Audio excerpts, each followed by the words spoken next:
story goes that he'll be normal during the day, but at night, in the presence of evil,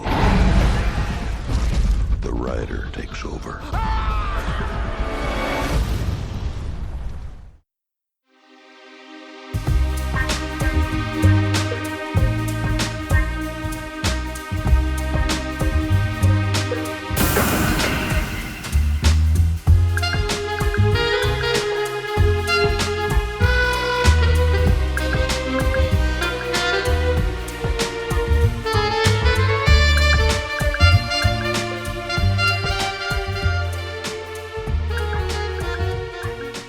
Hello, welcome to Cynic Critique, where we get real with cult films. I'm your host Brian, and I'm here with my brother and co-host, my bro-host, Thomas. Hello. After last week's punishment, it seems like we should maybe seek some vengeance. It isn't the Batman. It is 2007's Ghost Rider and 2012's Ghost Rider Spirit of Vengeance, with a bonus of 2005's Man-Thing. We want to kick off with Man-Thing, yeah? Yeah, we said bonus, but I think chronologically it was first, so Yeah. It makes more sense, I guess. Alright. As you said, 2005 is Man-Thing. Go home, or you will die. Directed by Brett Leonard, written by Hans Rodionoff. It's a cool name. That's how I would say it, yeah. It was on a budget of $5 million, and it grossed $1,123,136.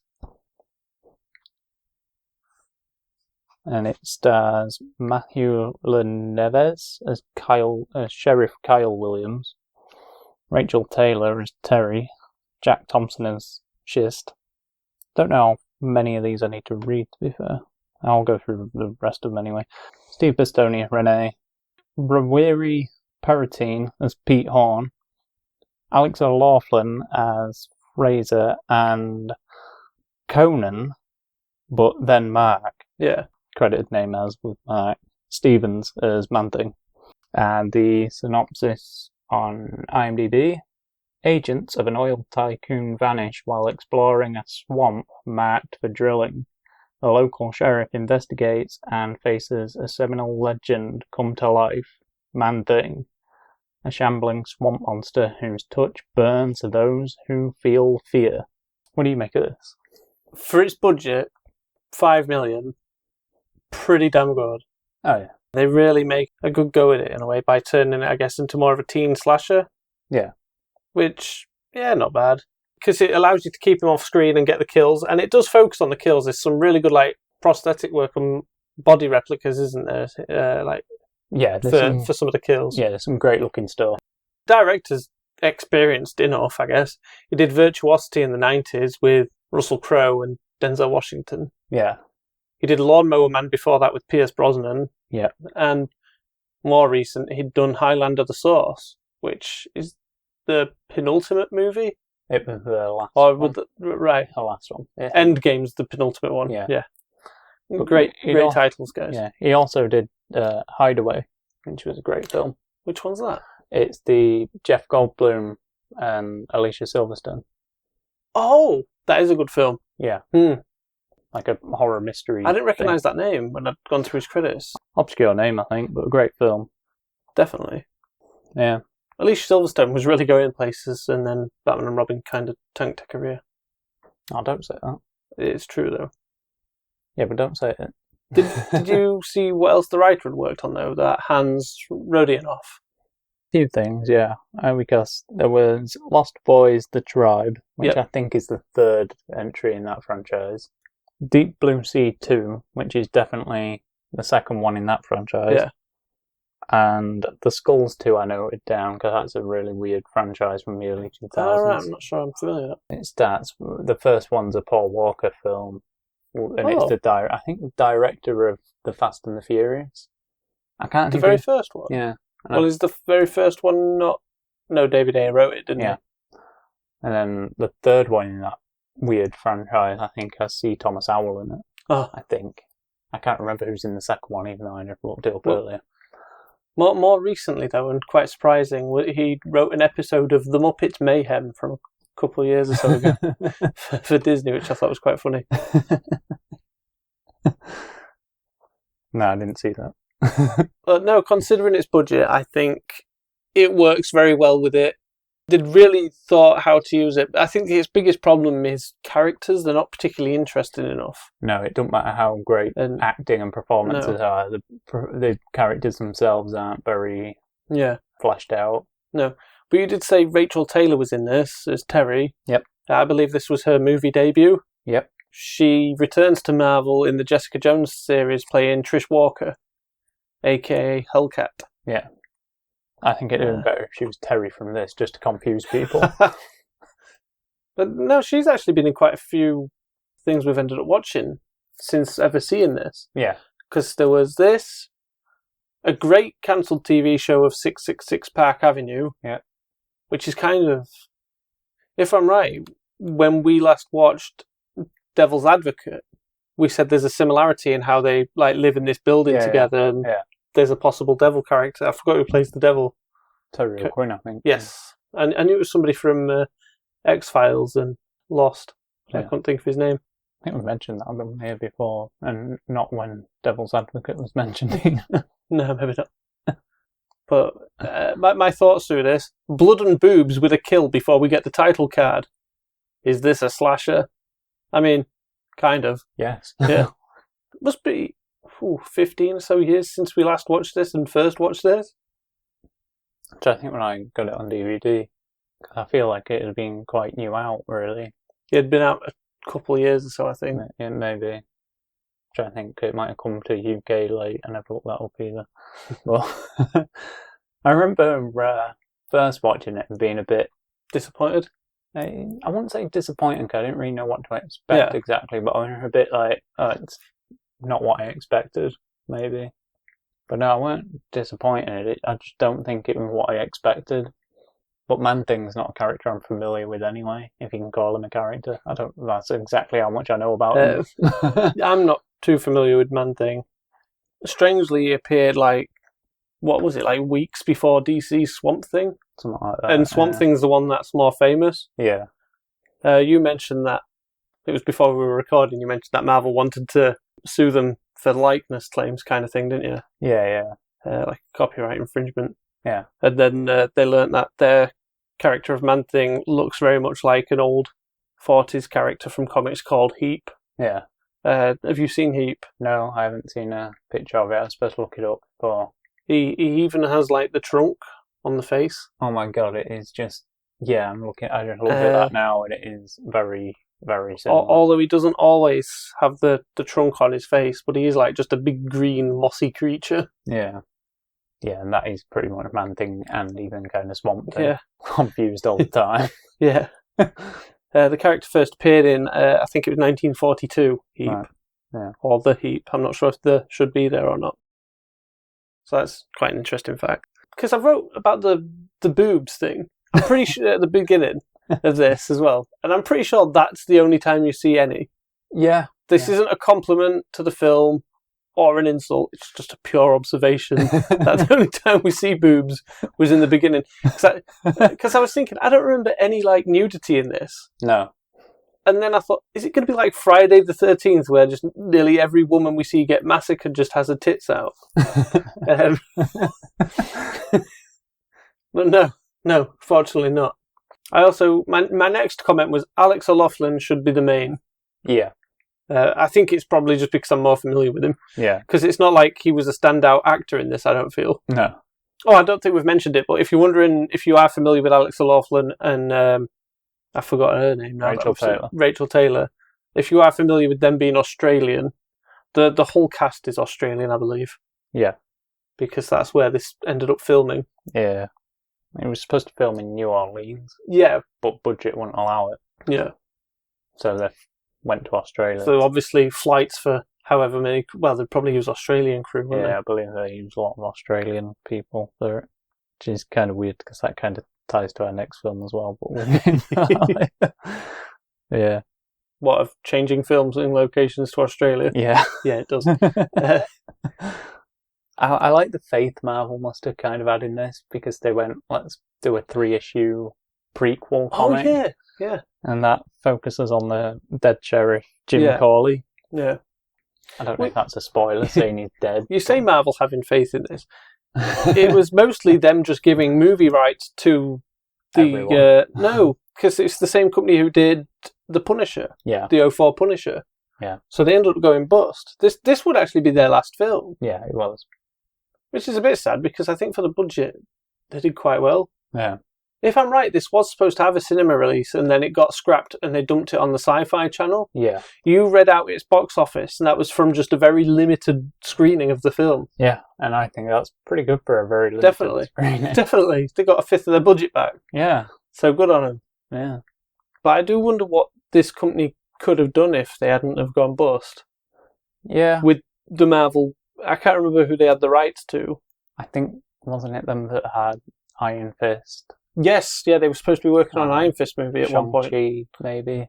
Black Widow? Yes, Black Widow was one, yeah. There were a lot of Marvel movies in production at that time. Yeah, because with what they managed to do with The Punisher, I think I would have liked to have seen their Black Widow. Yeah. A more grounded espionage Russian double agent spy thriller like scenario, yeah. She appears in the movie tie-in video game to Punisher, though, doesn't she? Black Widow. Yeah. That's a really good mission. I think we the actress that voiced her is in something we covered. Oh. Because I remember reading it out and you were a bit disappointed in me reading that one first. I'll do a search on air. Yeah. Black Widow in the Punisher video game. Yeah. They played Veronica in The Fly 2. Alright. And they're in Friday the 13th Part 8, Jason Takes Manhattan, they're JJ. Incredible. And the name is Saffron Henderson. Incredible stuff.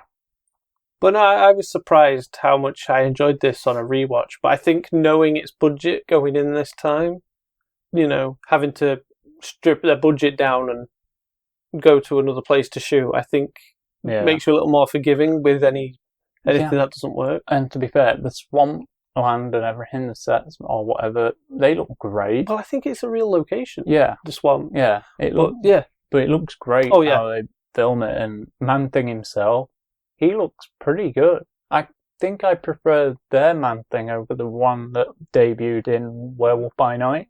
I'm not sure, because I can't quite remember what he looks in that. I know it's quite comic accurate in that, because he has that trunk on his face. Yeah. This one doesn't. No, it doesn't seem to, no. But I just kind of prefer But what his they look. were doing with the budget was incredible. Yeah. I don't really like the look of it. I think you've already said about gnarly bodies that turn up, and they look really good as well. Yeah, hang on, let me check my notes. Great fake Rodney's brother when he's dead. Looks awesome with how that vine's hooked through the eye socket. Yeah. But the eye is kind of pushed out, isn't it? And there's this branch or vine coming from within. Yeah. That's really good. I mean, there's a great piece when the sheriff goes to see the body, different body to this one, because it's earlier in the film. Yeah. And they're like, how can you shove a branch down a man's throat like that? And it's like, oh, it's not. It's growing from within. Yeah. But that's quite a good body there as well. They've really thought about the horror aspect of this. Yeah. I think, because visually, it's a pretty grimy, murky looking area. They've kept a nice green colour palette, like a dull green as well, for the whole cinematography and so on. I think the problem is it lacks in any scares. Yeah. Because other than the bodies, and I guess attempt at jump scares with some loud boom sort of phone calls. Yes, the phone calls. Big one I pointed out to you. Yeah, that's why I wrote this. Then I've wrote phones are scary, right? Yeah.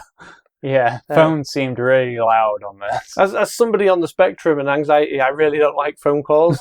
So when my phone rings, I do get a sense of dread, but not when it happens in a film. But it makes me wonder if somebody behind the scenes on this is also on the spectrum or gets high anxiety around phone calls and thought, what if we just amp up the ring of a phone to emphasise how scary that moment is? And everyone's like, what are you on about? Yeah, which probably check who did sound design. I thought music is so over the top. Yeah, it was a bit. I'm guessing that's to try and build out a horror atmosphere that's not there in the writing. Yeah. I think the writing's the weakness here. Oh, yeah. It's a great idea to go for the creature feature slasher approach. Yeah. For the budget. I feel there weren't enough kills for it to be a full-on slasher. Yeah. but the look of it is great, and there's not enough mystery there or focus on it as being a mystery for it to really seem appealing there either. And then, as we've already said, the characters are pretty two-dimensional. Yeah. So I think maybe that's why slashers do choose to have teens as their victims. Yeah. Because they're like so ludicrous in personality and a bit more bombastic, and they'll just go away and do things willy-nilly. Yeah. Whereas here we've kind of got experienced police, like sheriffs and so on, going around, and businessmen and whatnot, and people familiar with that location. Because I've wrote Rodney's brother. He has a name. I'll get it. Wayne. Rodney and Wayne seem like these two sort of hillybillies that just live on the swamp. Yeah. They seem quite familiar with it. Also, the guy that plays Rodney is Ian Bliss. Right. He's Bane in Matrix Reloaded and Revolutions. Right. For those that don't know, Bane is the character Smith becomes when he exits the Matrix. Yeah. In the second film. And that's who plays Rodney. Nice. Yeah. Also, you said about Conan Stevens playing Man-Thing. Yeah. He is Bolg in the Hobbit films, son of Azog. I'll be honest, I couldn't tell you who that was, so yeah, I saw that, but I didn't know. Okay, Azog is the main one played by, I can't remember his name. Manu Bennett? Yes. Bolg is like his next in command. He's like the chief. And he's apparently Azog's son, but I don't think it specifies it actually in the film. No, I don't know that. But I thought that was quite interesting. There's also a scene where Fred Schist says, "I'm a big fish in a small pond." Because obviously he's like the main guy in charge of this like oil company or whatever it is there. And I thought, oh, that's funny. And then like I was like, oh, F Schist, I get it. Yeah. Fascist. So funny. And then I read that in the trivia. I was like, oh. Yeah. I thought I was the first one to get this. Yeah, because their logo for the place is a very familiar looking SWAT sticker thing. Yeah, they've kind of used the oil... I don't know what they call them, like crane arm things that dip in and out. Yeah. Anyone that's seen There Will Be Blood knows exactly what I'm talking about. And then they've used them on in a white, black and red colour scheme. Yeah. What I thought was weird is I'm sure I pointed it out to you while watching it, so you might have a note on that, and that is the fact the people that work for that place seem to have that emblem on their belt buckles. Yeah. Why? Well, I'm assuming it's part of the fascist thing. If you think of the Nazis, they had it on armbands as part of the uniform, so I'm guessing it's a way to... I just imagine it's like uniform casual dress by matching belt buckles. Is it come work for us, get free belts or something? Maybe just the buckle. They're not going to give belts away. You know? Not crazy. No. Because it's after that I wrote, that is a good torso. And I'm not... Weren't that at the beginning of how you said that after the boobs? And no, it's not in reference to like anyone's actual physique. It's one of the props that I was on about earlier with like the body decoys or whatever. What are they called? I don't know, but I really love the idea. You keep calling them model decoys. In case Nick Fury shows up. Yeah. To anyone not in the know, a life model decoy is what Nick Fury uses as like little android things that go about the place, aren't they? That look like him. And then there's some nice comic book creative references with the coroner that you mentioned is actually played by the director Brett Leonard.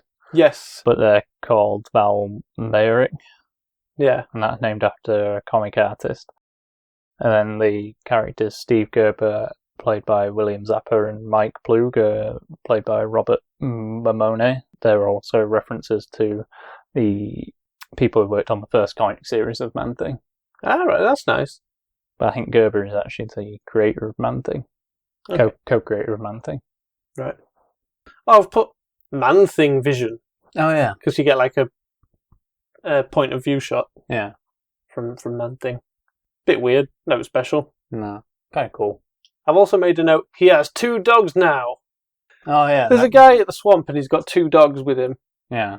As he's like hunting to see who this killer is himself. Yeah. But when we see him earlier in a scene in a cafe, he's only got 1 dog. Yeah. Or we only see 1 dog. And I just find it weird that he would only take 1 dog inside. Yeah. That's the dog that barks, isn't it? And the main guy does not acknowledge it at all. Because the barking's like clearly out of frame, but it's barking while he's in the coffee shop. Yeah. And the guy just carries on talking, and then they just add some barks where it's quiet, and the barks are just clearly added in. No one's acknowledging it either. Also, it doesn't even cut to the dog to show you why it's barking. They've just decided to add some barking for the audience to remind you that there was a dog with this man that we just saw anyway. I'm going to put that as my worst thing in this movie. I was about to say the same thing. This might be your favourite note I've wrote, but I have a feeling it's probably the opening one about the boobs. But I've put that kid is definitely going to grow up to be a serial killer. Oh, I remember exactly what that is. There's a little kid as the sheriff goes to talk to someone, isn't there? And it's near like a daycare or something. Yeah. And there's this kid, and he's got his hat on, and he's just ramming two cars together. But he's not actually looking at the cars he's smashing together like he's playing with them. Yeah. He's just staring up at the person while he's ramming these cars together. Staring at the main guy, isn't it? And it's such an intense stare and eye contact, and it's like, wow. Staring at Sheriff Kyle. Yeah. There to talk to Terry, I think it was. Yeah, that's probably the scariest part of this film. That kid, just the thought of him probably killing people in that area when he's older. Probably around now, really. If they haven't caught him already. But that was an odd scene when he's going around town questioning that kid. Yeah. In fact, one of the best scenes in this, I can't think what had just happened to Man-Thing, but he like pulls himself together. It sounds really weird without just seeing it. Yeah. But say if something's imploded and it's just like spread itself everywhere, shrapnel and stuff. Yeah. It's like that, but like it all comes inwards. Yeah. And he like forms himself, and there's like a cool haze to it, and it really good effect for for the budget of this film, I think. Yeah. Really good effect. It's probably my favourite shot in the film, just that little sequence. Yeah. It doesn't last for long. It's like maybe 2-3 seconds. It didn't seem to last long anyway before it cuts away to move the plot along, but that was a really good scene. And then it's not long after that I've put, it feels a little Blair Witch now. Yeah. Because it's kind of like just people walking around a swamp shouting. Yeah. And again, I think that's budget limitations, but I think the writers could have pulled this a little better and give it a bit more form. Yeah. But I don't know what time they had to write it before they had to get filmed, because I know sometimes you get announced dates and whatnot, don't you? Or it's like deadlines and stuff. So, yeah. And I guess that depends on the experience of the writer, because I don't think I've actually seen anything this guy's written. No. He's done the 2 sequels to Lost Boys. He did a sequel to Deep Blue Sea, which I think was his last film. I believe the sequel was. to Deep Blue Sea, because I was thinking it was like 2018. Yeah, it was a lot more recent than I thought it was going to be. Because what's Deep Blue Sea? 99? Yeah. And then they couldn't even hold on to it for another year to release it for a 20th anniversary or anything. No. Unless it did actually release in 2019, and it was just made in 2018, because IMDb is a bit thing with dates. Yeah. That's for the trivia on this. I think you've said it all. Yeah. It's pretty thin, isn't it? Yeah. Oh, apparently, we haven't mentioned it, but I think this could be true. Apparently, the test screening given to audiences for this, a good portion of them walked out before the film ended. Yeah. At the same time, slashers aren't for everyone either. No. And this is a slasher where it really ebbs and flows. There's scenes where when they're trying to do the investigative stuff with the sheriff, they can be pretty slow. Yeah. Compared to when you actually get to the crime scene, I'm doing air quotes. Yeah. Because they're not quite crime scenes, I guess, if it's a creature doing them. I don't know. Well, what crime's being committed if a creature's done it? I don't know. Exactly. Between scenes, like certain scenes, it does seem to lose its pacing. Again, I think that's more the writing, because they've not given any of the characters particularly anything to do. It's just like walk into this room, say this job line, say this job line. You know, the lines specific to the case and everything, but there's no character within these lines. They haven't made them just happen to see something that's a little unordinary for the scene either when they get there. No. That makes them like, oh, we should look into this and find his own way about. It feels almost very completed first draft sort of script, I would say. Yeah. It sounds weird, but I feel like it needs something a bit more Twin Peaks in the investigation side of things. Yeah. I can't really explain exactly what I mean. With how the characters need to be a bit more quirk. Yeah. You know, where they've all got their own little... Because I think the only characters that stand out are Wayne and Rodney, the brothers. I don't know. I'd say Renee stands out. Renee, isn't it? The guy who... Is he the bald guy? And he's like a bit of a hunter, but with... his backstory's not particularly filled in much, though, we kind of know what's happening. Yeah. Yeah, he seems to be in on the know, but he's not doing anything to help anybody though either. No, and I feel like he just shows up, does a weird thing, and disappears again. In fact, to make sure I knew who he was, next to his name on where I've written the cast out, I've put, he's the really bald man. Yeah. But there was the guy who said Reweri Paratine? Paratine, is it? I think. I've wrote Pararine. I had a T. Oh, I've put an R. They are next to each other on the keyboard, though. His character, Pete Horn, he seems to be like a witch doctor of sorts. Yeah. I thought. I would have really liked him to have been the carryover from the Punisher, the 04 Punisher. You know, you just have a bit of a witch doctor guy going around in this universe healing people and stuff. Yeah. But sadly, no. Imagine that the only character, and they're not even a official Marvel character, and it's just some witch doctor they just want to throw in every movie. They're just like, we can make him work in Iron Fist. Yeah. We'll find a way to put him in Black Widow now. She can get injured, and he finds her body in a dumpster where she's hid for cover, bleeding out. He's just like, luckily I was on holiday in Russia. Yeah. What a strange man. Well, not all her missions would be in Russia, would they? No. I've written that's a really good explosion. There's an explosion towards the end of this. Yeah. For its budget, I find it hard to believe that it looks as good as it does. Well, I said, on 5mm, they got an explosion to look that good. Yeah. And on the 35mm or whatever it was that Punisher Warzone, they did not have a single good-looking explosion.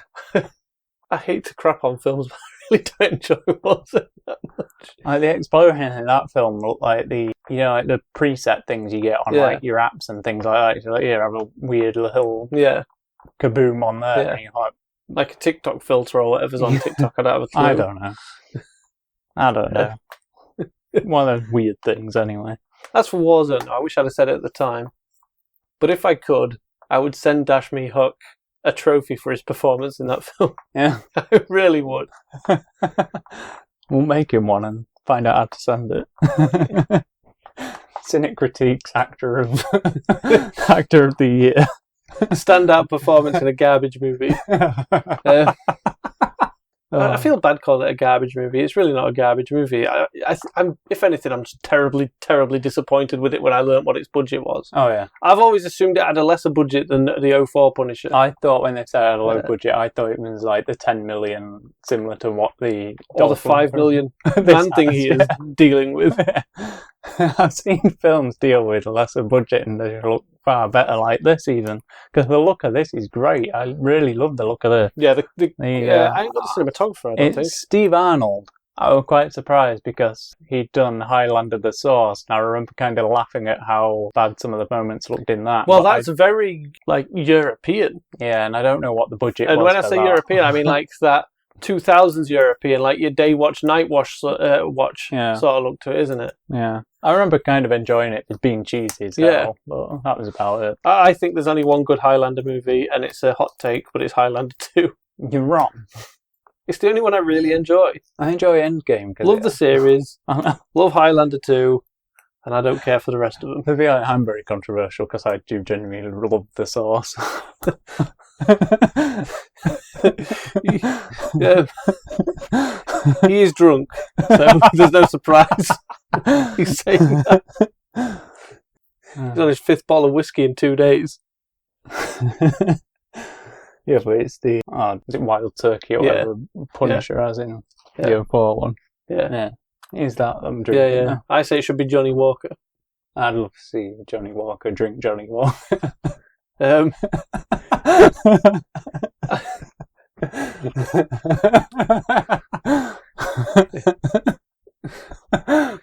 If you're wondering why he's laughing, Johnny Walker is US agent in the MCU. Yeah. I wanted to call him Captain America, but heaven forbid I do not.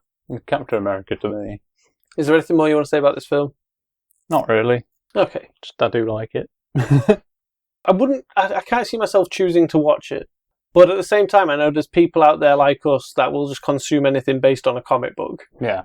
And it's definitely not the worst. No. I'm putting it over Punisher Warzone. I'm putting it above like all the X-Men. I feel like I should maybe create a tier list of comic book movies that we just go through. Maybe we should. I'll move us along anyway. All right. From 2005 to 2007, Ghost Rider. I'm the only one who can walk in both worlds. I'm Ghost Rider. Specifically the extended cut that you can have on DVD and Blu-ray. It's not much longer, the scenes aren't that much different, but there are certain additions that we could end up talking about, and you're like, I haven't seen that, and that's because it'll be the extended cut. So, made on a budget of $110 million, that's US dollars, because I know there's Canadian dollars, and a gross of $228,738,393. Written and directed by Thomas's hero, Mark Steven Johnson. He's not denying it, so it's true. Starring Thomas's hero, Nicolas Cage. Hell yes. As Johnny Blaze, Ghost Rider. An interesting choice, and quite incredible to see in one of these types of movies. Peter Fonda as Mephistopheles, not Mephisto. We'll get into that later, I guess. Eva Mendes as Roxanne Simpson. Wes Bentley as Blackheart. Sam Elliott as Caretaker. And I guess a cameo from Rebel Wilson. As Girly Nelly. I was going to bring it up later, but I'll throw it in now. Loads of cast members let you go through it, which is that.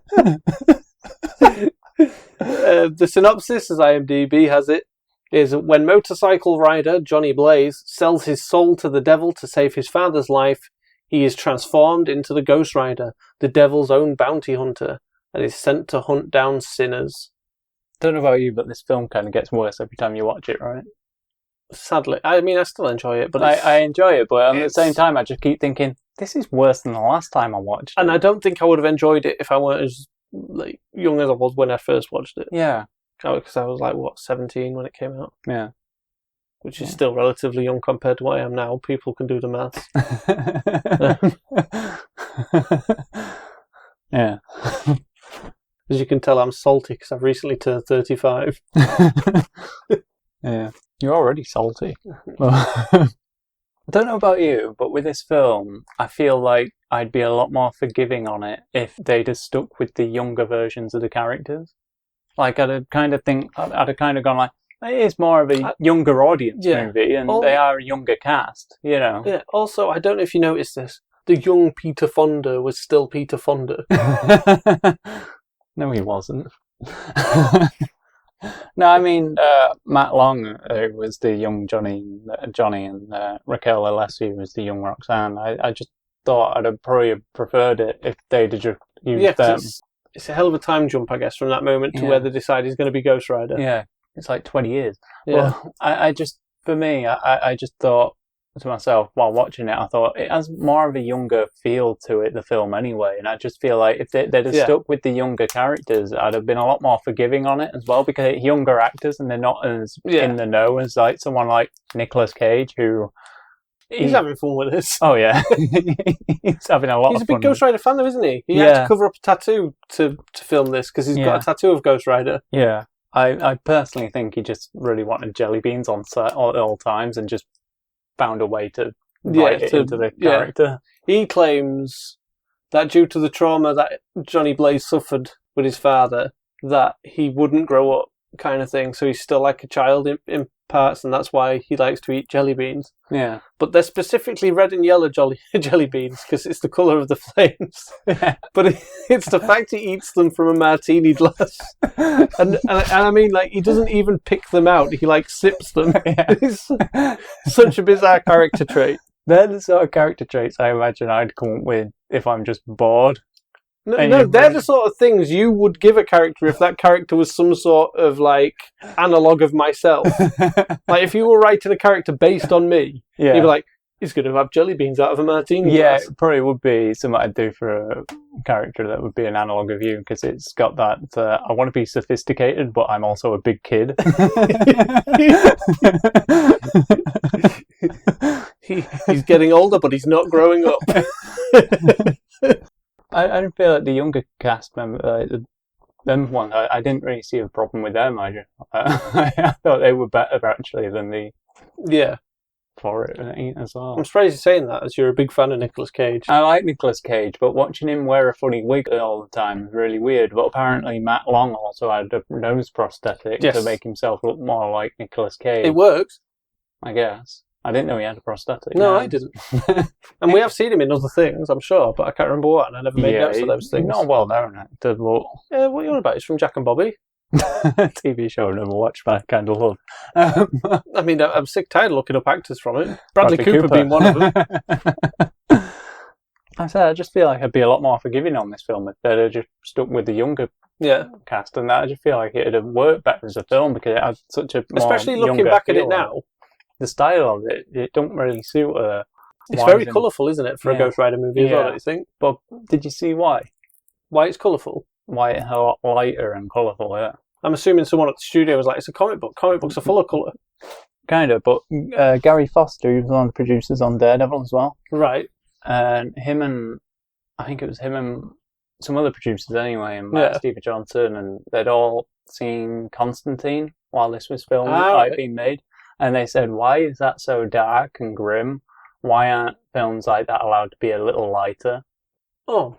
So they thought, that's a stupid note. Let's try and make it lighter so kids can enjoy a comic book film. But for me, it's like Constantine, the Hellblazer comics, they are not for kids anyway. No, and they're also very British. Yeah. You know, a lot of our, when we do fiction, a lot of the time it gets pretty dark and grim, I think. Or the better stuff does. Like, look at Jack's Return Home, that became Get Carter and stuff like that, you know. Yeah.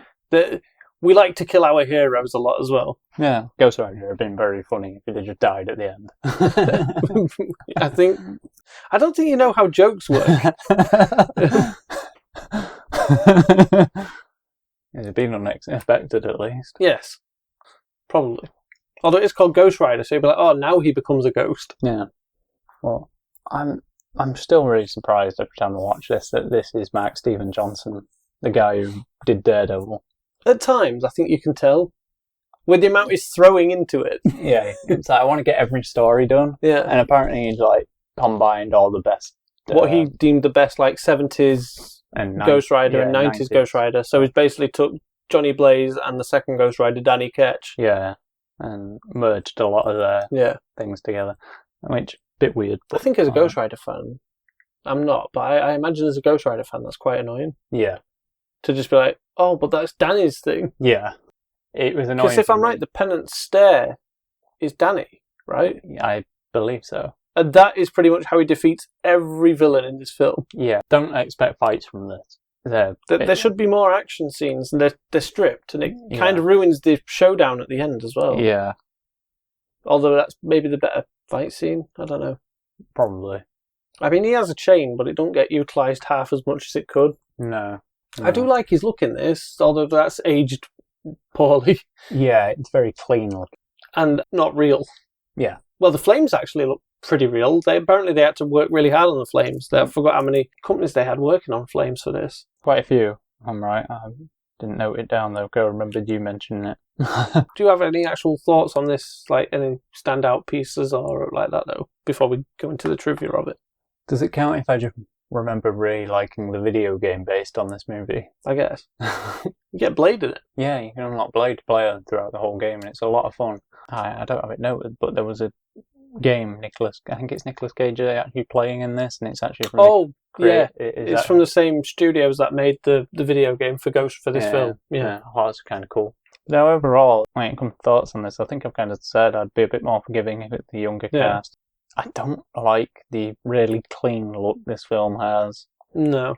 It don't work for Ghost Rider. I like the Ghost Rider costume, though. Yeah. When he gets the full studded jacket that becomes spikes in his transformation. Yeah. Stuff like that I kind of like. Alright, if you want to know the costume designer for this, by the way, is Lizzie Gardner. They did Mission Impossible 2 and Hacksaw Ridge.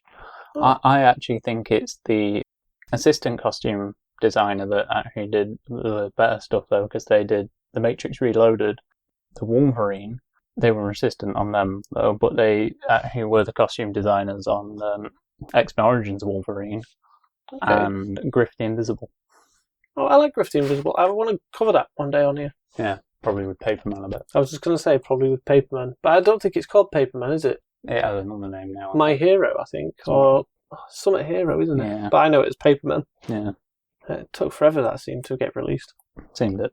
But I've made a few notes as I watched this, if you want me to go through any. Go on. I've put how interesting it opens with Sam Elliott narration. Yeah. That was a last minute thing, I believe. Yeah.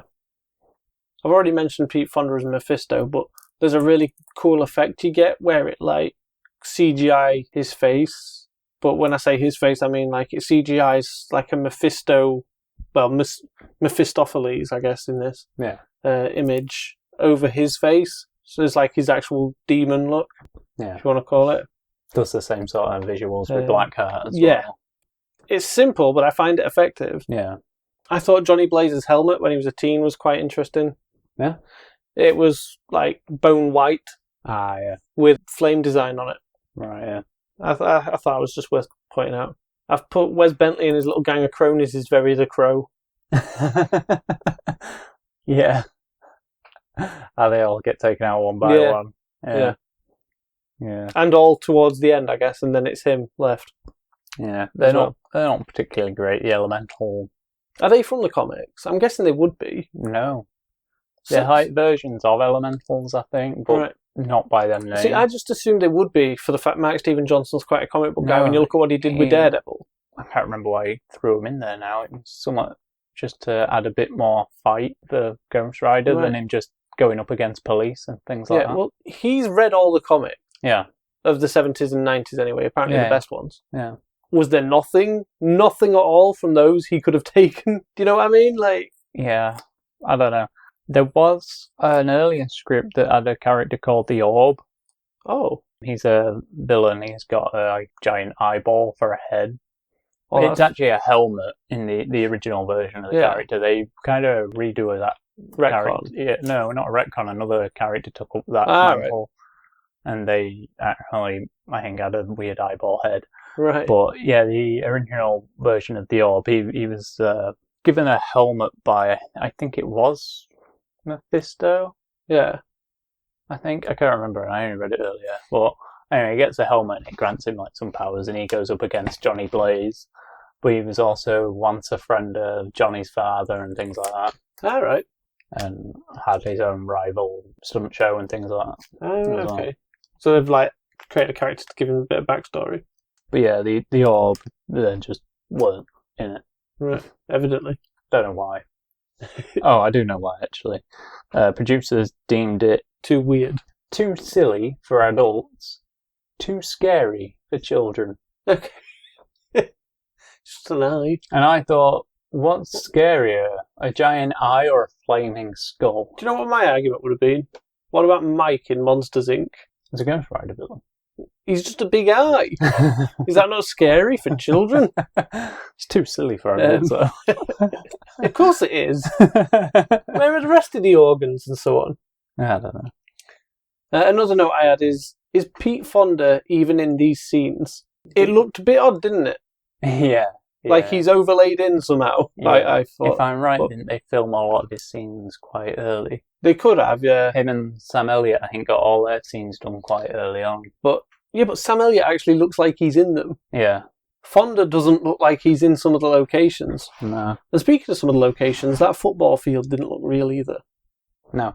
I like the fact that I think it was Nicolas Cage and Mark Steven Johnson came up with the idea of the helicopter stunt jump. And then I think one of them said, only if it's done with CGI. Yeah. And it's like, who's mad enough to do that stunt? But I did see that they broke a world record on this film. Really? It was the longest jump on a motorcycle. I think the record at the time was something like 273.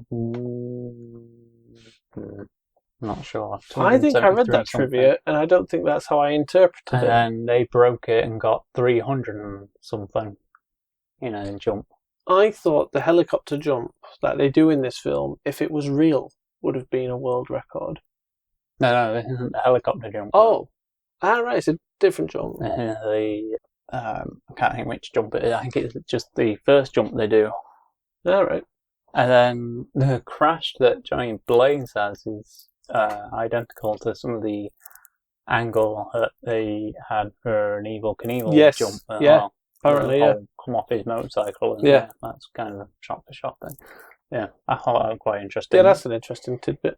Not interesting enough to actually write down, though, apparently. No. I'd lost it in what went on. Another observation is he catches that van up so easy.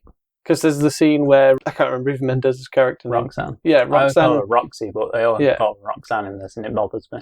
She's just had a talk with him, Alex. They've been lovers when they were teenagers, and now he's back in town, kind of thing. And then she storms off, and then he decides he's going to catch her up in the van. But he decides to catch her up after his jump. She left before the jump. Yeah. And she's driving away in the van, and he catches her up real quick. But when you see the van, there's no wonder why. Yeah. Because when you look through the window, they're basically going at a walking pace on the highway.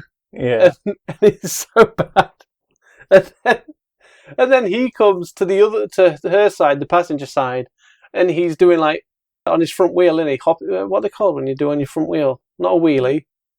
Oh, I'm not sure. Sorry, dude. I can't think what it's called all of a sudden. But he's basically doing the thing where you like hop onto your front wheel and ride and that sort of stuff, all these little tricks. Yeah. And all of a sudden her side of the window is now going past a lot faster than when it cuts back to the driver's side and you see through his window where it's still at a walk pace and you cut to his side and it's like 40 miles an hour. It's like, what is going on with this van? Terribly inconsistent. I've also felt this film feels horrendously cheap for its budget. Yeah. But I'm assuming that's to do with the visual effects shots though and so on. Yeah. Because I know to do the Ghost Rider, they actually took a three-dimensional X-ray of Nicolas Cage's skull, apparently, to work from. Yeah, I feel like there's quite a bit of wasted money in but this I don't feel that's true. No. You look at that skull and it's like, really? It looks bigger than his head. Maybe they didn't equate to that. Or maybe it went after they put the fire around it and it made it look bigger. Because I've put Ghost Rider doesn't look as good as I remember. No. But I think that's more the CGI. When you actually, if you just look at the flames and the costume, pretty good. But as soon as you see his actual skull head, it's like, oh, looks like plastic. There's like no real texture to it. No. I've also put Rebel Wilson has a really small part in this. Apparently it was her movie debut. They really liked her when she auditioned for the part and they give her a bit more to do and let her improv or something. Put in the trailer as well. Thunderbolt Ross makes an awesome caretaker, I've put. I believe it's canon, but it's really weird. For its budget and for filming in Australia, I've put, there is no reason the swamp should look this bad. No, it shouldn't. But if I'm right, they also film in Texas. Ah, right, okay. I don't know what's filmed in Texas and what's filmed in and my last note is... Australia. This end showdown is lacking somewhat. I just got that record, by the way. The original record was Trigger Gum with 277.5 feet. Oh, right, wow. And Robbie Madison, the stunt performer on this, it was the Las Vegas goalpost to goalpost jump, and it was 322.625 feet. Okay. That's pretty impressive, isn't it? Yeah. I really like the pedanticism on the 0.625 as well. Yeah. Cinematographer finds a weird one. Yeah. It's Russell Boyd. Name's not ringing a bell. The great movie White Men Can't Jump. Oh, that is a great film. And they did 2 Crocodile Dundee movies. Of the 3. Yeah. Are they the sequels? No, it's the first 2. Okay. They did Liar Liar. Okay. Dr. Dolittle. And Master and Commander. They're the ones I've noted down, and I just find it such a weird mix of films. Shows range. Yeah. I don't know if I can compliment them. There's some really great looking stuff. I think what doesn't look great in this cinematography-wise, it's not so much the cinematography, but the CGI that's in the frame after. Yeah. More often than not. Yeah. Because camera placement's normally pretty solid, I would say, for the most part. I can't think of anything going like, oh, I wouldn't have put the camera there, or this looks bad because of the camera work. It's more of the visual effects. And I guess that lighter tone they were trying to capture as well. Yeah. And Christopher Young does music on this. Yeah. Did Spider-Man 3 the same year. Did Rapid Fire, the Brandon Lee movie we covered last year as well. But I don't really feel the music. It's not exactly a standout thing on this. No. It's good for what it is, but it's just not really anything really amazing. It's not like Graham Revel who did The Crow and Daredevil, you know what I mean? Like, I'm just comparing that because that was Stephen Johnson on Daredevil, the director. Yeah. I just thought you would expect something similar? Yeah, I thought maybe this would have even music cues like Daredevil or something. I just thought it'd be something a bit more symbolic of Ghost Rider, I guess, but I don't really feel there's much there to capture it. original people music I found weird. There's the considered for doing the music on this, should I say? Because the probably the most famous name on this podcast, I feel, by this point. They wanted Marco Beltrami. I was just about to say, is it your boy Marco Beltrami? Yeah. I don't hate him. I don't love him. I just think he's one of them guys, and he does a good job most of the time. I think you like him a lot. I do like him, but the amount of times I've listened to him, but at this point, I'm not fed up with him. But well, you carry around with you a list of heroes, and Mark Steven Johnson and Nicolas Cage are on that list, and so is Marco Beltrami. Well, the two that I found weird for this, the other names considered for this, because Marco Beltrami, I thought, yeah, I can see why they'd want him. He did the first Hellboy, yeah, and a few other stuff that I thought it'd be. But then there's, I find it funny because David Arnold. I can't think of what that is. David Arnold I want to say did Terminator, but it's not. It's definitely not. Marco Beltrami did Terminator 3. David Arnold did the Bond films from Tomorrow Never Dies through to Casino Royale. Right. That's far as I'm aware, I believe that. Yeah, did them. And that's where I find the next name just as funny, because they also considered John Powell. And he's famous for doing all the Bourne films. I believe it's all the Bourne films. Maybe not Bourne Legacy. I think that was someone else. But yeah, he did all the Bourne films. I just thought it was really weird that when they think, do you know who we need to do the music on Ghost Rider? Spy people. They did great spy thrillers. Let's get them on. I don't know. That would have been a good way to go with Ghost Rider, actually. It's horror, but we'll treat it like it's spy espionage. In my head, it was just like music from spy thrillers and whatnot, and it just made me laugh thinking about it. That style of music, though, I think would have actually suited Spirit of Vengeance when we do talk about that. Well, yeah, I think I can say why. And then directors considered for this: Stephen Norrington. I can't think of who that is. He'd already done a Marvel movie. He did a good job with it. A lot of people say. Similar vein of Ghost Rider, I guess, as well. Seriously, he's like the only horror-style action film you can get from a Marvel film. Man-Thing? Blade. Oh. He did Blade, and he did Extraordinary League of Gentlemen, and then quit directing. So I'm guessing that was around before Extraordinary League of Gentlemen when he was considered, or they tried roping him back in. Yeah, and he was like, "No, I've quit. Nobody likes me." Yeah, and then the other names, I love these names. Just the names. I didn't really care for the directing. I just love their names. No, I genuinely really like these names that I'm about to throw out. Robert Rodriguez. I thought the next film we're about to discuss is probably similar to what he'd have done. Yeah. But I imagine he'd done it better, because I believe he's very true to character when it comes to comic book stuff. Yeah, basing it on seems to be quite close to the law, yeah. And I thought this guy would have done great as well, Alex Proyas. Oh yeah, Dark City, The Crow. Yeah, I thought yeah. And the one that kind of made me laugh was Marcus Nispel. That name's not ringing a bell at all. And then I thought maybe he'd have had similar demands of what he had on End of Days. Oh, it's this guy. And that's what took him on. But he's the director of Friday the 13th and the Texas Chainsaw Massacre remakes, reboots, whatever you want to call them. Yeah. I just imagined he had all the list of demands that he wanted on for this, and I just wanted to see those. Yeah, this film took 78 days to film. Yeah, and its initial budget was apparently $65 million until Nicolas Cage came in. Yeah. And that then demanded a hefty fee. And photorealistic post-production design for Ghost Rider is part of the reason as well. Yeah.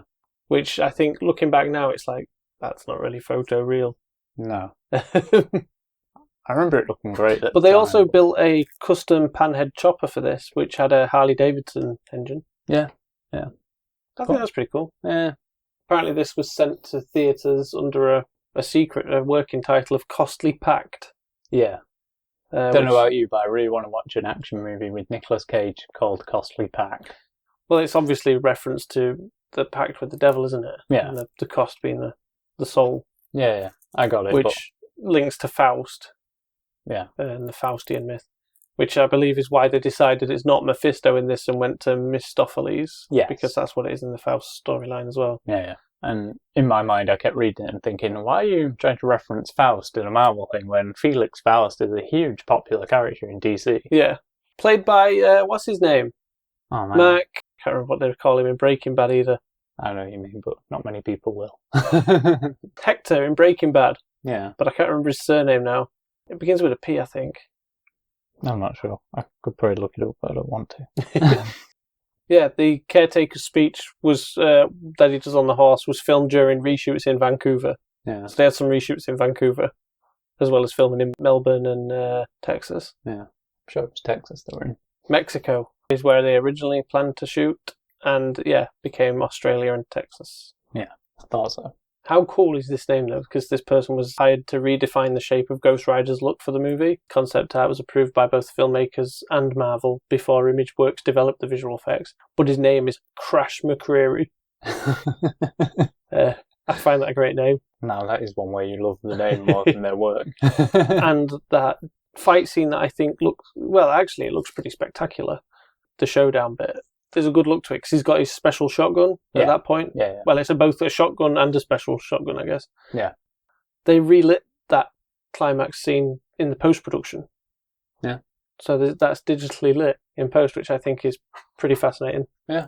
Man, I do like that shotgun. Yeah. I'm good on the game. I knew that's what I was waiting for that. For a simple beat-em-up, it was pretty good.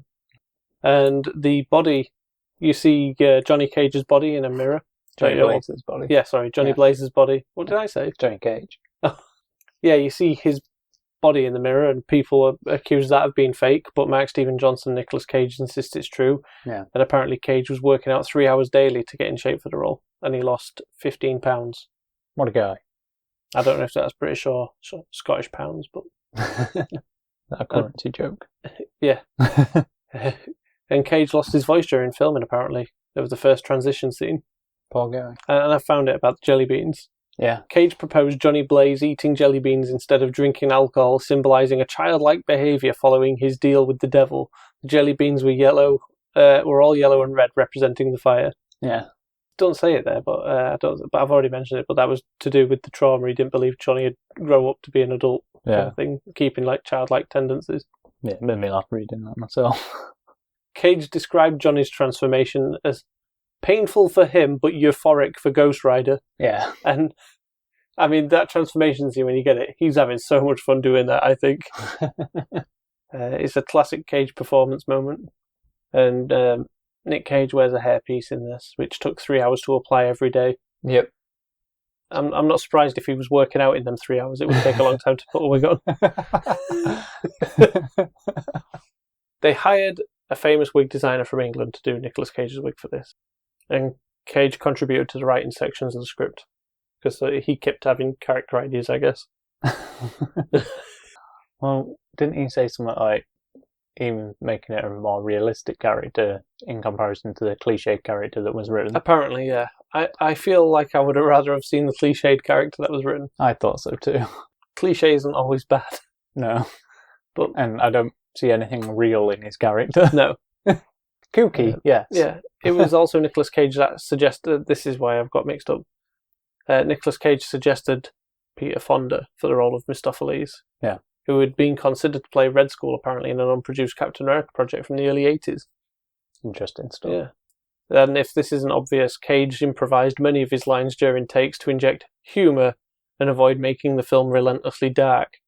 Most of these lines remain in the final cut. Yeah, they do. I'm at the stuff now where you thought I was making it up. Cage was excited to work with Wes Bentley because he admired his acting skills. Yeah. Wes Bentley had laryngitis during parts of filming, so Blackheart's screams were added in post-production. Yep. Eva Mendes was hired because the filmmakers enjoyed her performance in Hitch. She intentionally gained weight for her role as Roxanne to closely resemble the comics' version's voluptuous appearance. Mendes signed on to the project without reading the script. I have a feeling that's a career choice she regrets, to be honest. Although she gets to work with Nicolas Cage, so maybe not. Yeah. Apparently, you mentioned about Matt Long playing the young Johnny Blaze. Yep. He didn't audition for the role. No. But was cast. And apparently he sat down and talked for 2.5 hours with Cage to prepare for the role. I would love to have been in the room. I don't know what that conversation went like, but Do you think Cage just kept offering jelly beans? Raquel Alessi, who plays the young Roxanne, was cast due to a resemblance of Eva Mendes. Really? It's not a great likeness, is it? Rebel Wilson's goth pose was improvised and not scripted, adding a memorable touch to her debut. Apparently the Australian casting director showed audition tapes for the goth woman, and the filmmakers thought Rebel Wilson was so hilarious they cast her for the role. So there you go. Yeah. Apparently Sam Elliott was the only choice for the caretaker and was a huge fan of Nicolas Cage movies. The two were neighbours in Malibu. So Elliott apparently was sick during the graveyard scenes, resulting in a hoarser than usual voice. And I think I mentioned this last week, but Donald Logue, who played Johnny Blaze's best friend, was one of Mark Steven Johnson's favourite actors, and Johnson was happy to have him as Mac because he was going to be Foggy, apparently, in the Daredevil movie. Yeah. And a similar situation with, I forgot his name now, who plays his dad in this? Brett Cullen. Yes, Brett Cullen plays Blaze's dad in this, and he was apparently up for the role of Matt Murdock's dad, battling Jack in, Jack the Devil Murdock, in the Daredevil movie. Yeah. You've mentioned the comic references in this, haven't you? About Caretaker? No. Caretaker/Carter Slade Ghost Rider character is a tribute to the original Marvel Comics Ghost Rider, now called the Phantom Rider, who apparently just had a white painted horse and wore all white with a phosphorus glowing effect. Yeah. In the Bible, a man possessed by demons says, "My name is Legion, for we are many." Blackheart uses this phrase after absorbing the souls of the damned in San Venganza, which apparently closely translates to Saint of Vengeance, and Ghost Rider's the Spirit of Vengeance. Yeah. Sorry, I do have a note on Phantom Rider. You could make me laugh. Because I wrote that Phantom Rider inspired Caretaker, and Caretaker is now a character in the Marvel comic books. Yeah. I think it was kind of a villain turn. Oh. When I looked into it. That's a shame. I think he worked with the Orb. Oh, classic. Incredible stuff. Why not? When Johnny Blaze and Carter Slade ride off together towards the end, one shot is framed as a homage to a painting called Ghost Rider by an artist called David Mann. It has nothing to do with the Marvel character. No. Just coincidental, and I thought it would be a nice reference. No, a bit of trivia I thought you'd brought up while going through some of the cast stuff that were on set. Because one is why Wes Bentley's Blackheart wears that scarf. And it's because he had an open shirt and refused to shave his chest hairs. Yeah. So costume department just decided he wears a scarf now. Yeah. I think they bought the scarf from somewhere. It was his own scarf. I can't remember now. It was somewhat weird like that, yeah. I might get to it as I go through what I've got here. All right. I thought it'd have come up with a few of the other cast note things. Yeah, made me laugh thinking about it. Apparently the first of 3 Nicolas Cage superhero roles, because he plays Big Daddy in Kick-Ass, which I find hard to credit to Marvel. But I guess they did publish that under a banner, didn't they? I think so. The Kick-Ass comics. Yeah.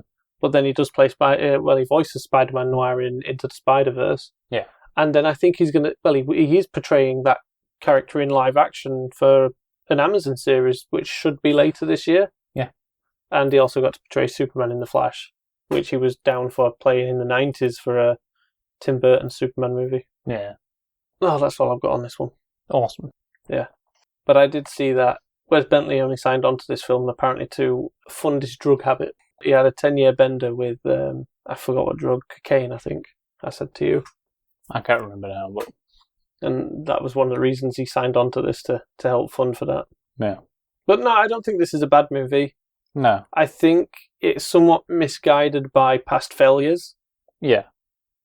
And influenced by wrongdoings that somehow turned out well. I think they were misguided in general with what this film should have been and how it's ended up. But there's some fun to be had, especially I hadn't seen it before. I imagine there's some real good fun to be had. Yeah, it's a fun film. I've always thought that. Yeah. Like I said, when I was younger, I thought it was pretty cool. And then as I got older, I was just, every time I rewatched it, I just kind of like, God damn, this film is not aging well. Whereas Daredevil, I feel like ages like fine wine. I enjoy it as much now as I did when I first saw it. I think all the characters in that are really spot on. As in this, even I'm questioning like Johnny Blaze. I'm just like, this is just Nick Cage going crazy again. Again. I genuinely think Matt Long's performance as the younger Johnny just feels more like a surprising. A real character. Yeah. Like I said, if they used the younger cast, I think Yeah. a younger one, I think it'd have been a better film, and I'd have been a lot more forgiving on the style of it as well, because it just feels more of a younger audience film. You know what I mean?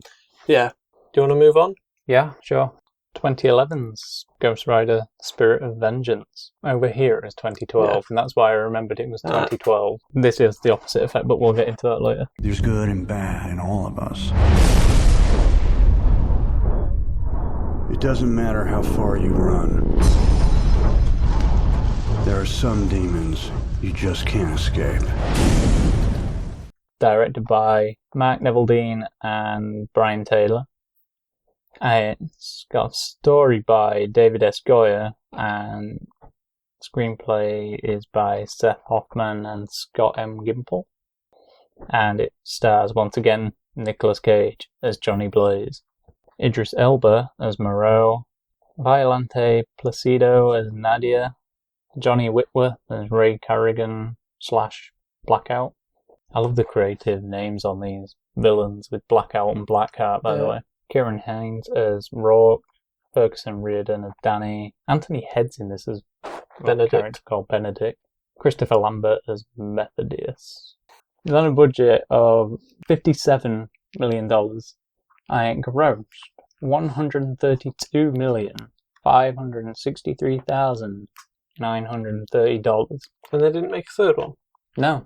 I think 4 years later, there should have been another one. The synopsis: Johnny Blaze, tortured by the Ghost Rider's curse, gets a chance of redemption through protecting the devil's son whose father is pursuing him. Whose father is pursuing him. The father is the devil, also known as Rourke in this one, and pursuing Danny, the son. But yeah, I just don't know if it was clear enough. And the mother was Nadia. Yeah. Played by Violante. Yeah. Placido. Yeah. Had a cool jacket. She did. That was one of the first things I sort of noted for this. Really? Not her jacket, but in a film where Ghost Rider is your main character, his jacket's the most bland. Yeah. Everyone had cooler jackets than him, and I mean everyone. Idris Elba had a cool jacket. Yeah. Johnny Whitworth's Ray Carrigan had a cool jacket. Probably Anthony Head. Anthony Head wore robes, Brian, but under the robes he definitely had a cool jacket, and we know it. Christopher Lambert had a cool jacket. No, and he also wore robes. A lot of guys in tactical wear, wasn't there, in this? Yeah. No, what I was going to say about Violante Placido that plays Nadia, she's an Italian actress. Yeah. She was in about half of the Transporter TV series adaptation. Yep. And she's in the George Clooney movie The American. Yeah. But other than that, she's not really in much else. A lot of Italian stuff, it looks like. Yeah, we're going to say she's in a lot of Italian stuff. Like English speaking. I was a bit disappointed because I really enjoy her in this every time I've watched it. Yeah, she's really good. She's the classic woman sniper as well at the end. Yeah. But I also got quite interested in the writers of this. There's Seth Hoffman, who wrote mostly for television with Prison Break, Flash Forward, House MD, The Walking Dead. Yep. And then the co-writer on this, Scott M. Gimple. Yeah. I was surprised he'd wrote a lot of 90s cartoons. Yeah. Ace Ventura, Pet Detective being one of them. Yeah. But he also wrote on Flash Forward. Yeah. And then he writes on pretty much every Walking Dead TV show in existence. Yeah, I just made a note saying so much Walking Dead. I didn't even know half of it existed. I was looking at the names of it, like, what is this? What is that? The directors of this are the people that did Crank. Yep. This is their last film working together. I was going to say, I think this is where they last worked together. Mark Neville-Dean's the guy that did... no, he doesn't, actually. No. Brian Taylor is the one who went on to do Hellboy the Crooked Man last year, which I generally loved. My favourite Hellboy movie, I think. We also did the Happy TV series. Yes, and he did Mum and Dad, which was a Nick Cage film with Selma Blair. Yeah, that was good. That was after this. Yeah. I think that's about 2017. Yeah. And obviously David S. Goyer, Blade Trilogy, The Dark Knight Trilogy, the Krypton TV series, Da Vinci's Demons. Yeah. Flash Forward. Some of the Call of Duty games. Yeah. He wrote I think the first or the second Modern Warfare. Yeah. Where it was a bit more sci-fi. I don't know. I don't play Call of Duty. Yeah. Go on, say your favourite one he wrote. Go on, you know you want it. Favourite what? Film he wrote. Why, what was it? It's more of a TV pilot, I think. Based on a comic book. 1997? Oh, Nick Fury, Agent of S.H.I.E.L.D., Yeah, man. starring the Hoff, David Hasselhoff. Yeah. Yeah, it weren't on DVD at the time when I got to meet the Hoff, so I got a print signed by him instead. Yeah. And then I managed to buy the DVD like 2 years after meeting the Hoff when it did get released. Yeah. That sucks. I just thought you'd want to mention that because that's another Marvel movie. Yeah, one I'd like to cover, but I don't know what we'd pair it with if we Captain do. America. Oh, the 90s one. Yeah. Yeah, but there's a lot of other Captain America projects, isn't there? I know, but it's so cheesy. Yeah. It would pair well. I think it's like 70s movies? Yeah. TV movies, I think they were. Yeah. They could probably go together and then Yeah. 90s Cap and Yeah. Nick Fury because they're hilarious. I was tempted to pair that Nick Fury with the 90s Punisher, with the 89 Punisher. Yeah. Because Garth Ennis writes a really good mini-series for Nick Fury. Do you want me to run through my thoughts on this? Go on. Go for Thoughts? Giles and Luther, it. that being Anthony Head and Idris Elba. Yeah. Giles is Anthony Head's character in Buffy. Luther being Idris Elba's character in the show the same name, Luther. Anthony Head, spoilers, does not last long in this. No. He's pretty much the opening scene. Yeah. And then he's gone. Yeah. I've then wrote, are they Heimdall's eyes? Yeah. Because I don't think it even gets explained, does it, why Idris Elba has these weird eyes? He isn't he like a fallen angel? Oh, that makes sense. You get a nice little animation. Oh, This yes. movie love yes. little nice They, bits of they are animation. nice little bits of style. They had some good style to this film, though. If there's one thing this film has, it's style. Yeah. Sadly, though, it's got that classic Certificate 12 editing, though, for all the action scenes. Yeah. And they were apparently wanting to go for R-rated.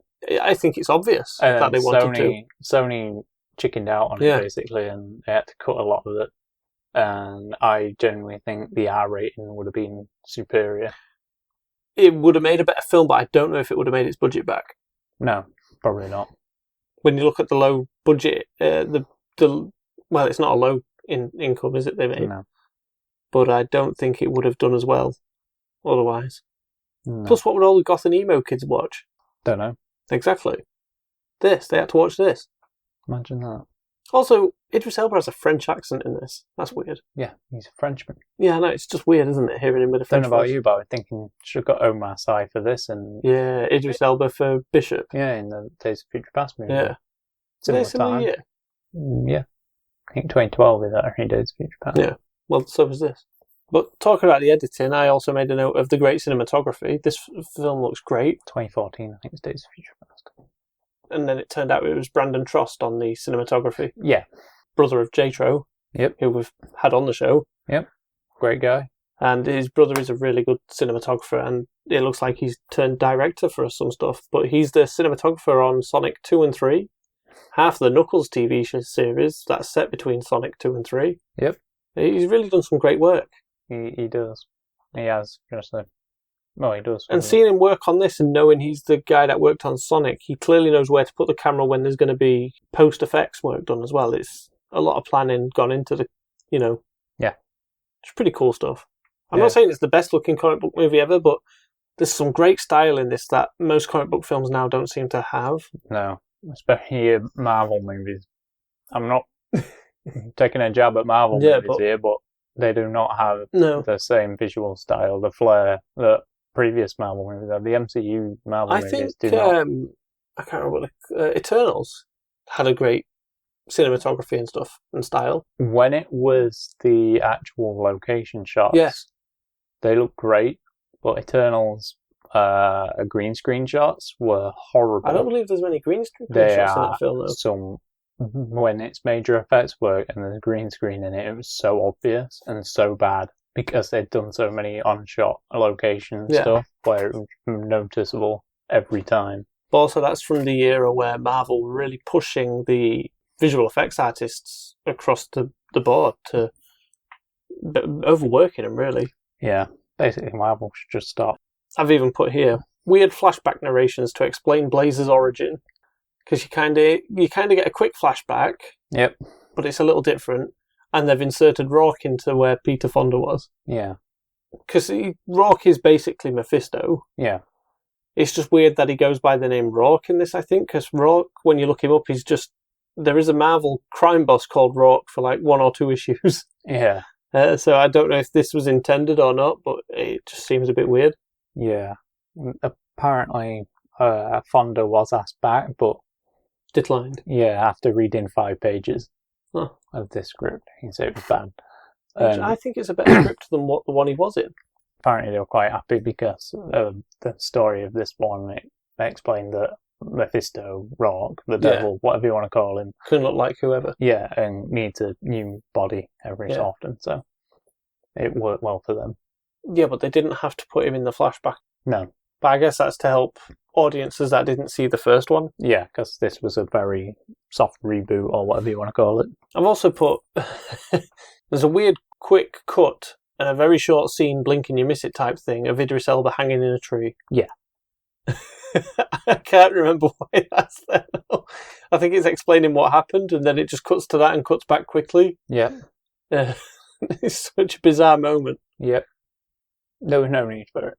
No. This film does really strange attempts at humour, I feel, and it just Yeah. doesn't work. Yeah. When you think it's the people that did Crank, it's kind of obvious as well with the humour. Yeah, especially It's Crank just 2. not working quite as well here. No, you haven't got Jason Statham. I think another improvement on this, the bike change, Yeah, is a nice step up. It's a little easier. I love, actually, and prefer the aesthetic in this film yeah, for the Ghost Rider. yeah. But I don't think the costuming of Ghost Rider is as good. I much preferred that jacket with the studs that became the big spikes and stuff when he changed. Yeah. Although I understand here, it looks like you'd been trying to like hang low for a while Yeah, and in hiding. yeah. So I guess it works in that sense, but you'd have thought as the movie goes on, he could have stepped his game up a little. Yeah. Bit of pizzazz. I think it's kind of funny though, when he's a Ghost Rider, his like biker leathers gets kind of like charred and Yeah. burnt looking. Yeah. And you see it in close-ups, it's kind of like bubbling at Flaking times. away Yeah. and stuff, yeah. And then when it's Johnny Blaze, it's just like, alright, clean jacket again. Yeah. Don't know where from, but alright. Yeah. I mean, that's just something you've got to roll with, isn't it? yeah, I'm but happy maybe to. like watching it. It's magic, in it. That's my big problem with magic stuff. Yeah. You don't need to explain it. Costume designer on this, by the way. Bojana Nikitovic. Yeah. She did Krypton. Nice. I really like Krypton. Yeah. I think people will find out eventually, later this year. Yeah, hopefully. And from Krypton, more recently, they've been doing the TV series Dune Prophecy, Okay. which I thought I can see why after Yeah. Krypton. A little, Yeah. I guess. And then they did, before all that, they did Underworld Blood Wars. Which one's that one? I think it was the last one. Is that the one with Theo James? I think so. I don't know. I didn't. After the third one, they become the same. I didn't click on it. I couldn't be bothered. I was like, oh, an Underworld movie. They've usually got a kind of cool look. You mentioned about Lucifer getting explained that he can be anybody in this. Yep. Obviously, he's Rourke in this film, but shows you all his past lives in this weird little animation style. One of them was Vlad the Impaler. Yep. Then one of them is Bill Gates. Not Jerry Springer. Oh, was it Jerry Springer? Yeah. I thought it was Bill Gates. They have here list of people. Really? Yeah. Vlad the Impaler, Joseph Stalin. There's a clown that some people believe is John Wayne Gacy. Yeah, that's what I would have thought. And then the last one's apparently Jerry Springer. Can you see why I thought, with how it comes up, I was just looking at the glasses and the face kind of thing, and I thought it was Bill Gates. I thought it'd have been better if it was Bruce Davidson's Senator Kelly from the X-Men Oh, films. that'd have been pretty I thought cool, that'd have wouldn't been hilarious. And a great little nod to X-Men. Yeah. But no, they're not allowed to do that back then. Well, they were actually, but not in the other studios. I've also made this note, and I should have probably put it higher up, but the film went as far in to have made it as obvious, but there's a European vibe to this, like, in its filmmaking, in the finished product. And Yep. I don't think it's just the aesthetic of the locations. There's something about how it's shot and everything that feels quite European, Yeah. which I guess goes to compliment Brandon Trost's versatility. Well, if you want to know, it was described. The script was described as Lord of the Rings, Da Vinci Code, and The Grudge meets Mad Max. I mean, I'd have been happy with just Mad Max meets Da Vinci Code. I really like the idea of Mad Max meets Lord of the Rings. I can definitely see the Mad Max meets Da Vinci Code. Yeah. I just don't think there's enough puzzles and riddles sort of stuff going on, like what you get in Da Vinci Code. But I guess it's that globe-trotting thing. Yeah. I kind of see where you're coming from with all that. Yeah.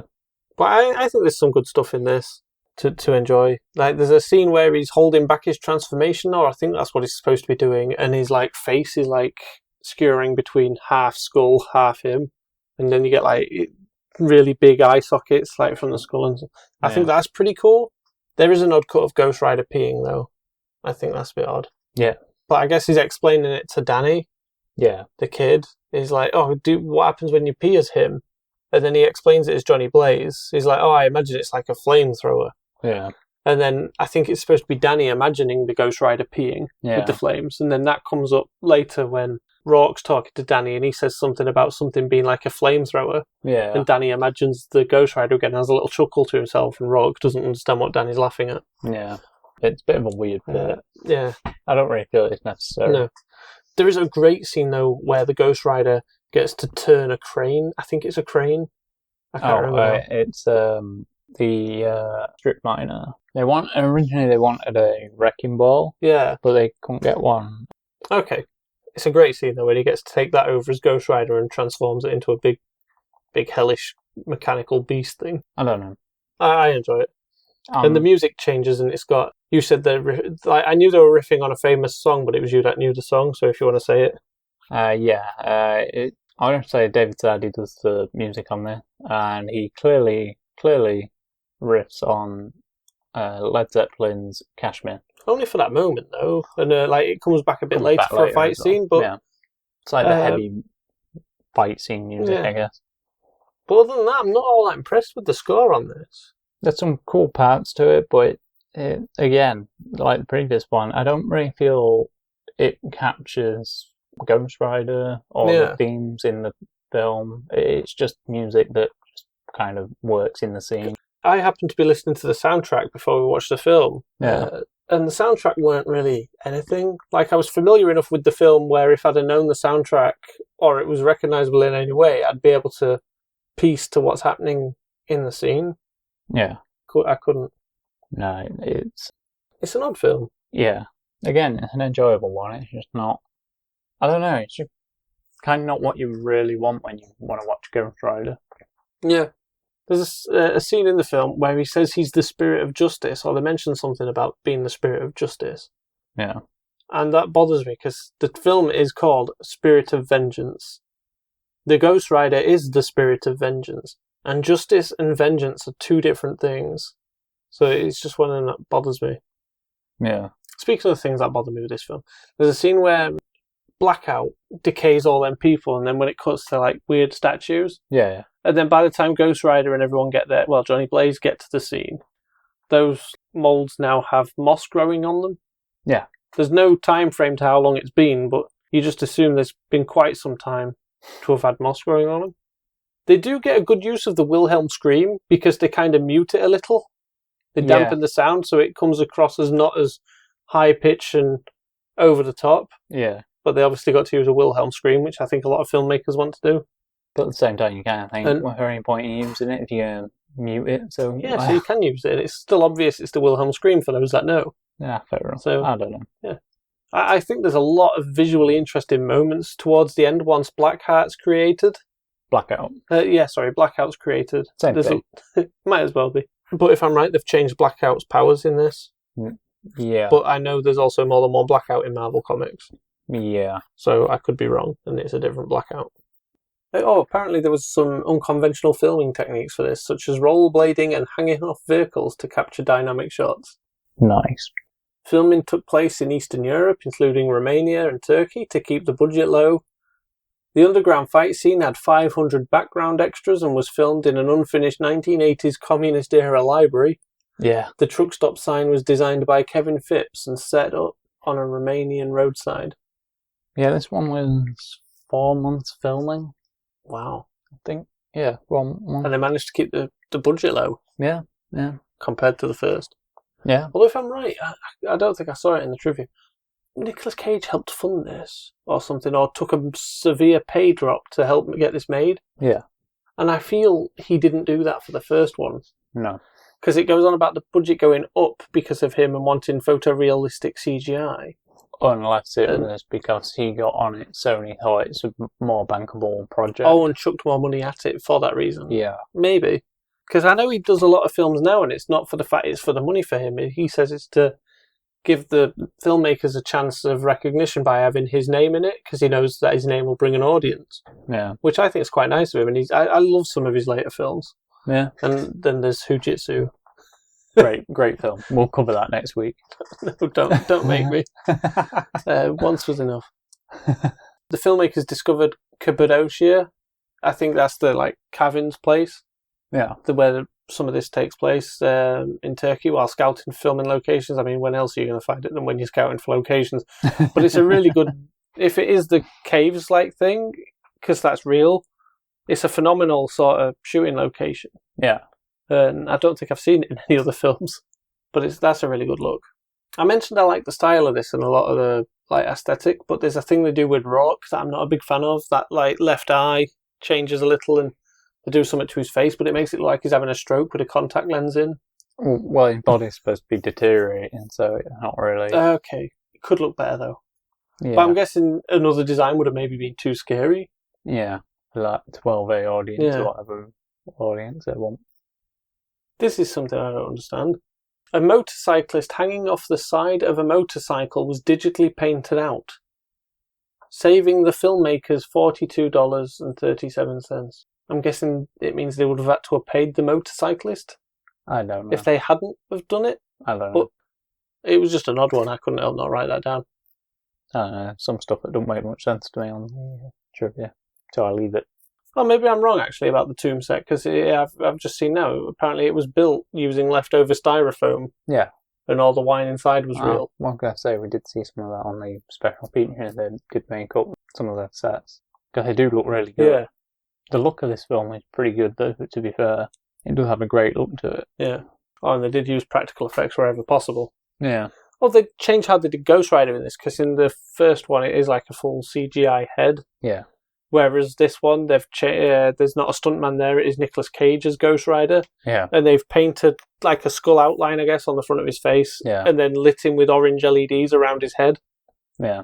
That's it. That's a pretty cool thing to see when he's performing that way. Yeah. It's bizarre. I want the no CG cut. Yeah. Apparently the filmmakers described the demon inside Johnny Blaze as a metaphor for drug addiction. Really? They don't. There's nothing expanding on that any further to explain the metaphor. No. And apparently, the kid Danny is named after Danny Ketch. Yeah. The second Ghost Rider. Well, he's not really the second Ghost Rider, is he? I guess. No, mainly because they're a long line of Ghost Riders. And then before Johnny. And then in the comics, I think they revealed that it was Johnny's brother. Yeah. And the people tried to mention about a continuity error, because if you follow it from the first film, because in the first film he could only be Ghost Rider at night and in shadows. Yeah. Whereas towards the end of the film in this, he's at daylight. Yeah.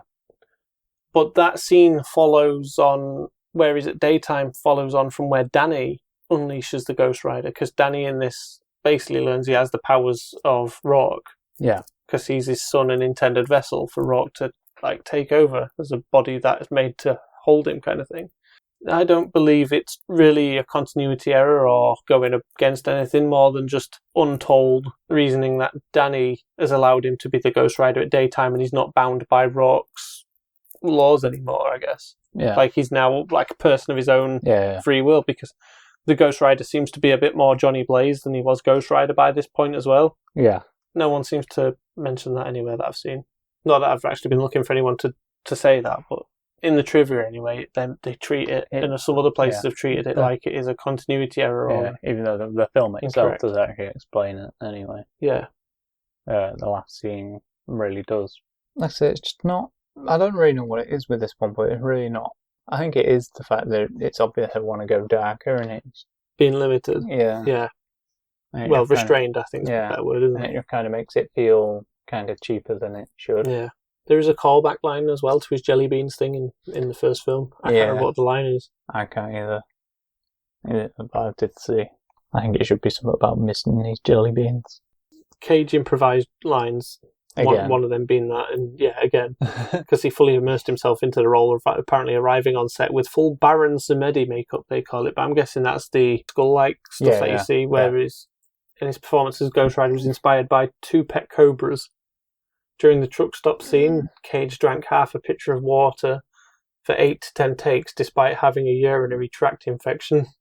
In one take, Cage improvised a kiss with Violente Placido, which she pushed off, as her husband was at the monitor watching the scene. Eva Mendes declined to reprise her role. Eva Longoria was considered for the role of Nadia before the filmmakers cast Violente Placido after seeing her in The American. Yeah. Peter Fonda did express initial interest in reprising his role, but dropped out after reading his script, as what you said. Yep. And this is Christopher Lambert's first major role in a Hollywood theatrical film since Highlander Endgame. Oh, what had he been doing in between? I don't know. I know they were pleased to get him, and they did everything they could to give him a sword. Yeah. Then he had a bit of sword training before as well. Yeah. And I don't know if you said, but Elba performed all his own stunts, apparently. No, I didn't say that. Yeah. He almost sprained his ankle while running stairs with a gun. When it comes to Idris Elba in this, I just keep thinking he should have been Blade in this. Yeah. And apparently it was his charisma in The Wire and Rock and Roller that caught the filmmakers' attention to use him. Yeah. And then it says that he actually wore contacts similar to those used as for Heimdall in Thor. Yep. Their eyes are very similar. I think that was maybe a bit of a mistake. I think he should have been Heimdall in this. And Anthony Head's in there because the filmmakers admired him as Giles in Buffy. Yeah. And it says Kieran Hines performed his own stunt when Mephistopheles is punched out. I guess it's more of a stunt fall, but I wouldn't say it was high risk. Yeah.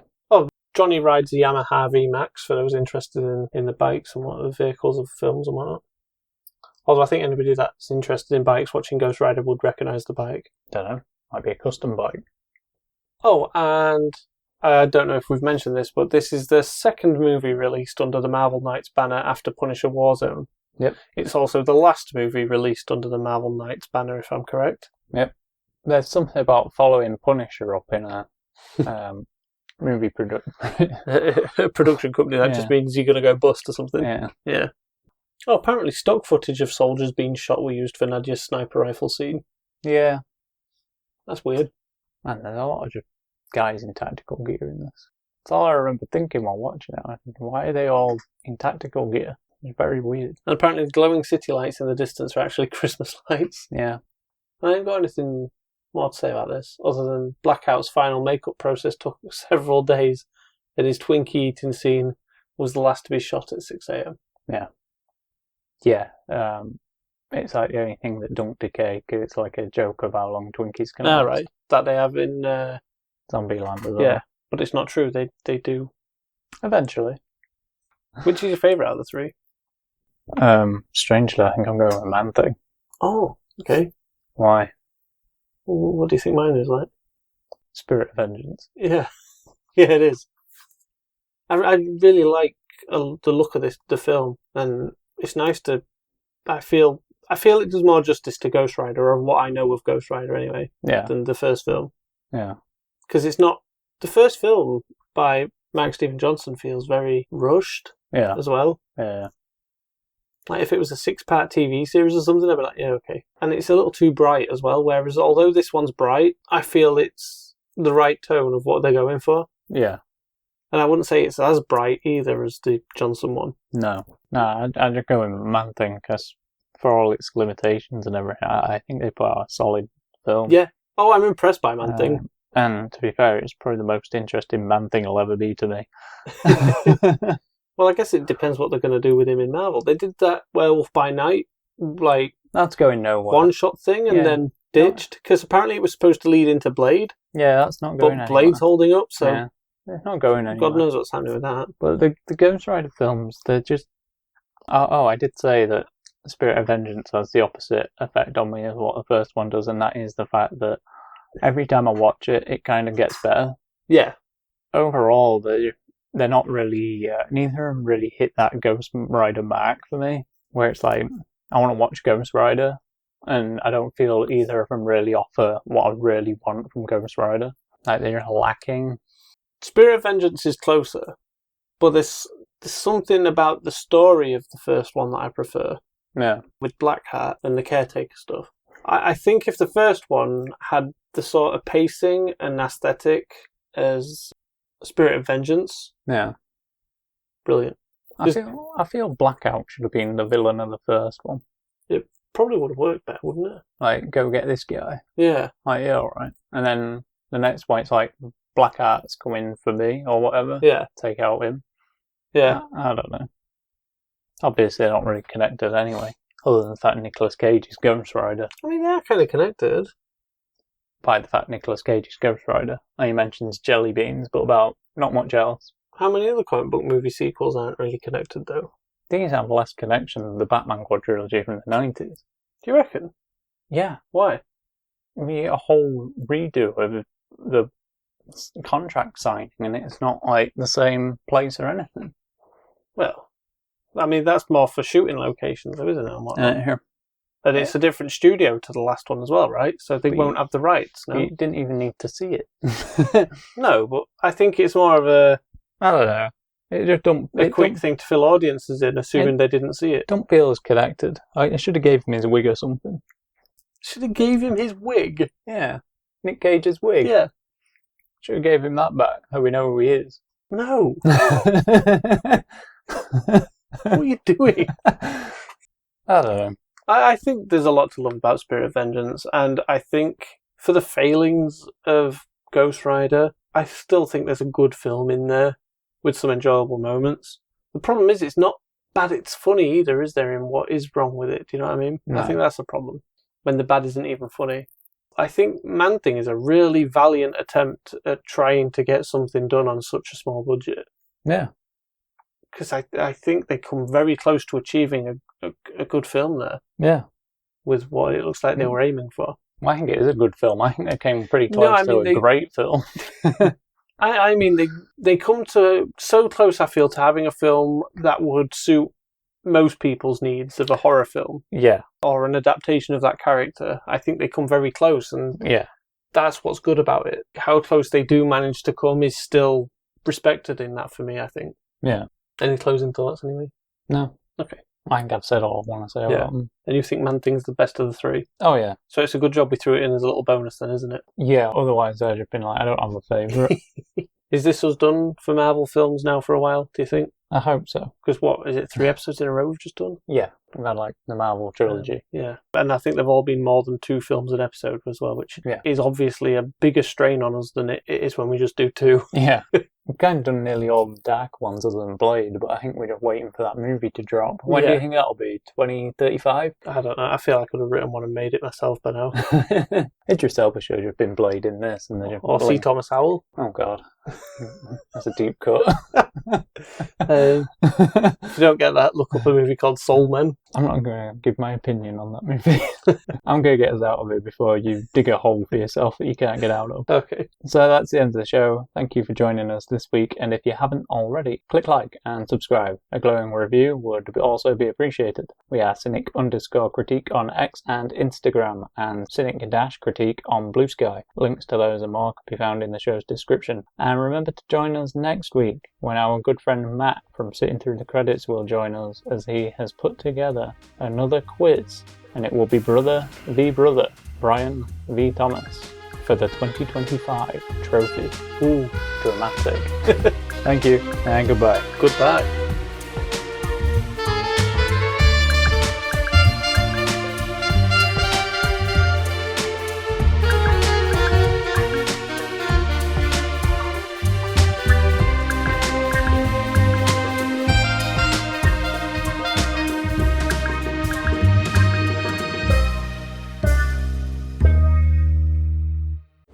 Riddle me this, riddle me that.